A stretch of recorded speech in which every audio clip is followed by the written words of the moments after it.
Kama tu njiani manake hajui tena nyumbani. Hajui wapi ndo nyumbani. Kwa lazima afanye namna yoyote. Wewe ndo. Wewe ndo. Na Mungu hawezi kukupa kodi kila kitu. Huyo utendaji wake. Huyo utendaji wake hana nyayo. Sawa, hana kwake. Ana nyayo kama za kwetu. Ndio maana njia inajichonga inakuwa kama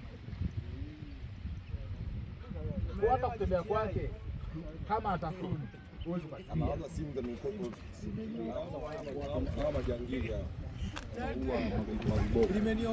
hapa masuma kobole.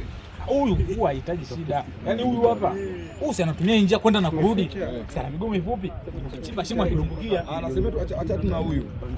Hata wanyama wengine. Au mimi natumia tempo.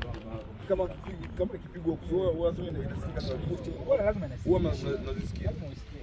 Unapiga na matukio. Hapo wanachunga. Hapo ni kazi ya Tina.